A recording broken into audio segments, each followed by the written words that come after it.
Hello বন্ধুরা, আসসালামু আলাইকুম। সবাই কেমন আছো? আশা করি সবাই ভালো আছো। অনেকদিন পর তোমাদের সাথে দেখা হচ্ছে। তো আজকে আমরা গল্প বলতে চলেছি। আসলে গল্প বললে ভুল হবে, এটা একটা বাস্তবতা বলতে পারো।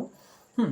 তো ধরো তুমি কোনো একটা মানুষ, ঠিক আছে? তুমি তার সাথে কখনো কথা বলোনি, দেখা হয়নি, মানে তুমি তাকে চেনোই না। হুম। তো হঠাৎ সে তোমার প্রতি, তুমি জানতে পারছো কোনো ক্রমে যে সে তোমার প্রতি রাগ করছে। এখন কেন রাগ করছে? খুব স্বাভাবিক একটা প্রশ্ন, যে তাকে আমি দেখি নাই, কখনো কথা হয় নাই, সে কেমন, ভালো নাকি খারাপ তার কিছু যায় না, অথচ সে আমার প্রতি রাগ করছে। এখন এটা কেন ঘটে জানো? সে তার মানসিক শান্তির জন্য তোমার প্রতি রাগ করছে।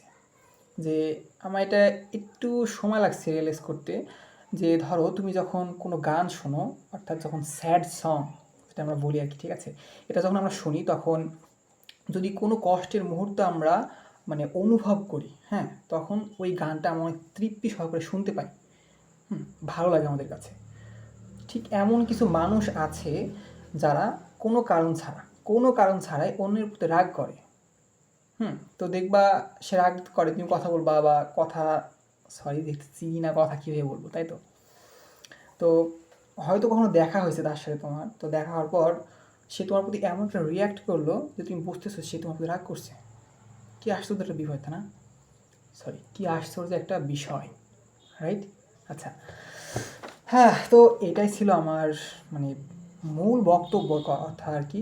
তো এটা নিয়ে আমাদের, যদি তোমাদের অনেকজন থাকে, হ্যাঁ, ওই যে বলে না ওসিডিসি না কি একটা রোগ আর কি, যারা ডিপ্রেশনে চলে যায়, সরি ভুল বললাম, মানে কেউ কিছু বললে ওটা নিয়ে ওটা খুঁতখুঁতে একটা ভাব খুব কম মানুষের মধ্যে এটা আছে। আমি মানে আমার একটা ফ্রেন্ডেরও, যা করে ওইদিকে না যায়, ঠিক আছে? তো এটা আছে, কিছু কিছু মানুষের মধ্যে আছে যে ডিপ্রেশনে চলে যায়। তো আমি বলবো তুমি এটা নিয়ে কোনো টেনশন করার দরকারই নেই। সেটা মানসিক শান্তির জন্য যেহেতু তোমার প্রতি রাগ করছে। আমার একটা কথা মনে পড়লো যে মানুষ প্রথমত পৃথিবীতে দুইটা কাজ করতে পারে। হুম, যে একটা সিস্টেম হয় সে পরিবর্তন করতে পারে, নয়তো সে নিজে পরিবর্তন হতে পারে।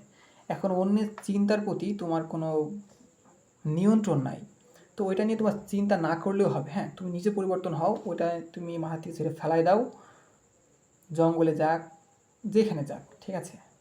ওটা নিয়ে চিন্তা করার কোনো দরকার নেই, যেহেতু ওটা তোমার সম্পূর্ণ নিয়ন্ত্রণের বাইরে। আর আমার বক্তব্য এখানে শেষ। তুমি যদি আমার পাশ দেখো, অর্থাৎ আমার বিছানাতে মানে সব কিছু ছড়ানো ছিটানো আছে, যেহেতু আমি মানে কলেজে চলে যাচ্ছি, আমার হোস্টেল লাইফে, মানে আমার যত জিনিসপত্র বলো, ব্যাগপত্র সব কিছু এখানে রাখা আছে। জামা কাপড়, বইপত্র, আমার টেবিলে সম্পূর্ণ অগোছানো একটা টেবিল, ক্যামেরায় দেখাচ্ছি না এগুলা। তো কিছুদিন পর আমার পরীক্ষা, তোমরা যারা আছো আর কি, ঠিক আছে, আমার জন্য দোয়া করবা, ঠিক আছে? আর আমরা এখানেই শেষ করছি। এতক্ষণ থাকার জন্য তোমাদের অনেকক্ষণ ধন্যবাদ, ঠিক আছে? আল্লাহ হাফিজ।